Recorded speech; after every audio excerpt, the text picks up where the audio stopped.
In this video, we're going to take a look at a brown ink by Sailor Kobe 39.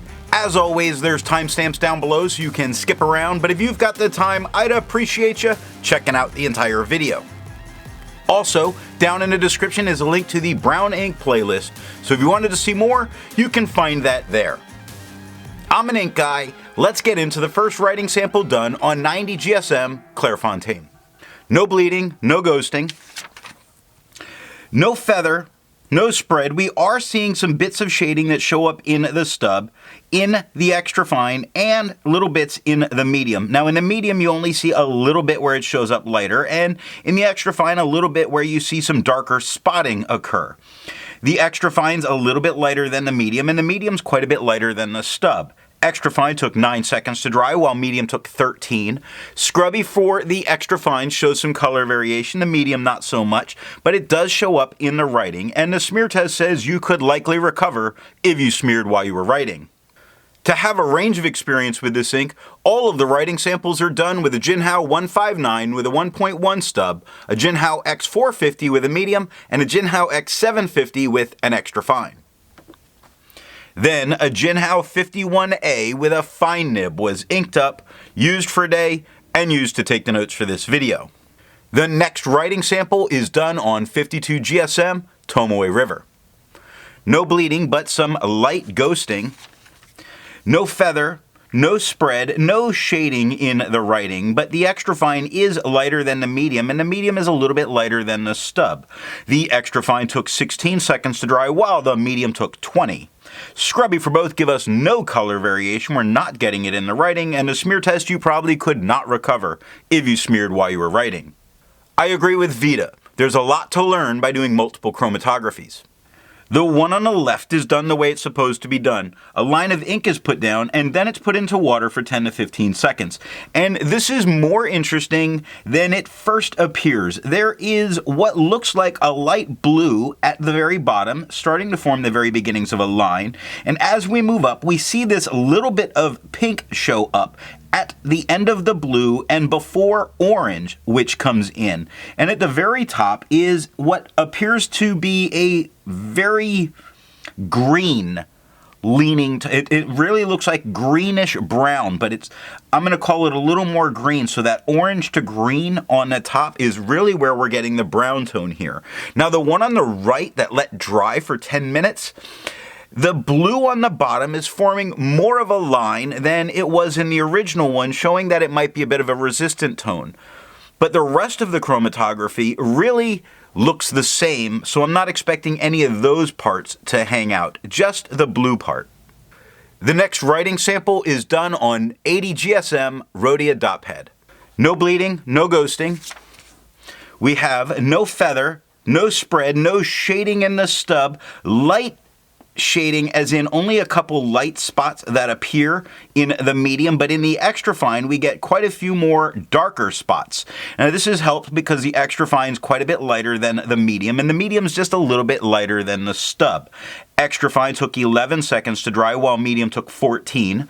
Scrubby for both are showing a little color variation in the far left to far right, and we are getting it in the writing, and the smear test you could likely recover if you smeared while you were writing.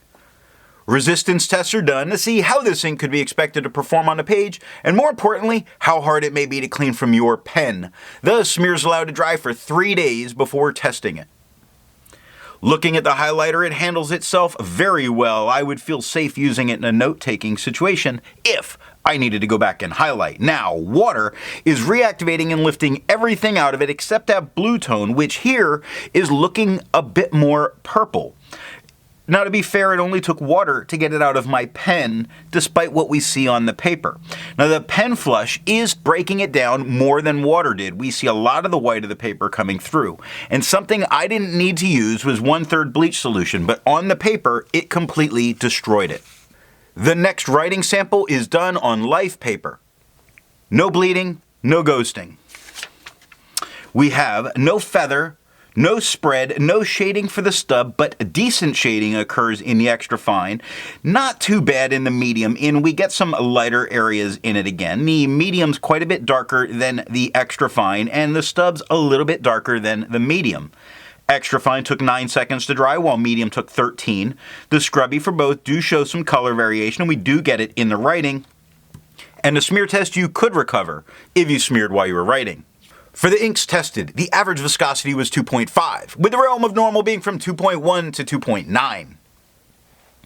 Sailor Kobe number 39 has a viscosity of 1.21, making it a very, very wet ink.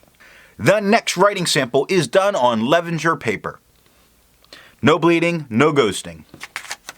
We have no feather, no spread, no shading for the stub, no shading for the medium, light shading, only a few pepperings of dark spots in the extra fine. Extra fine is quite a bit lighter than the medium, which is the same tone as the stub. The extra fine took 7 seconds to dry, while the medium took 9. Scrubby for both show us no color variation, but the extra fine only had a few darker spots show themselves. The smear test says you could probably recover if you smeared while you were writing. For the inks tested, the average dry time was 17 seconds, with the realm of normal being from 13 to 21 seconds. Sailor Kobe number 39 has an average dry time of 14 seconds, so it's on the faster side of normal, but it is still normal. The last writing sample is done on Franklin Christoph paper. We have no bleeding and no ghosting. No feather, no spread, no shading in any of the writing, but we have tone variation. The extra fine is by far an incredible amount lighter than the stub, while the medium's the same tone as the stub. The extra fine took only 4 seconds to dry. The medium took only 6 seconds to dry. Really nice combination here. The scrubby for both aren't really showing any color variation. We don't get it in the writing, and the smear test you could recover if you smeared while you were writing. Instead of finding inks that look like Sailor Kobe number 39, I'd prefer to find an ink that complements its color on the page. I went with a purple ink by Sailor, their Lamont. Now, if you'd prefer a different complement color, then down in the description are links to those playlists. So what do I think of Sailor Kobe number 39? I recently reviewed an ink that reminded me of brownstone. That's brick brown red, and this tone is also that same brownstone. Awesome. So what nib and pen are going to give the best writing experience with this ink? A dry pen, like I was using to take the notes, really showed much more of the red that was going down that I didn't care for. I want that brownstone look that I really do get in its darker tones, regardless of the shading. I love shading in ink, but reds I don't tend to worry about. This is mostly a brown. It's a red-leaning brown. I would go with a medium to wet flow, medium or broad nib. I really do see the nicest tone reminding me of those brownstones. I hope you got something out of this video, and in the next video, we're going to take a look at Noodler's Bay State Blue.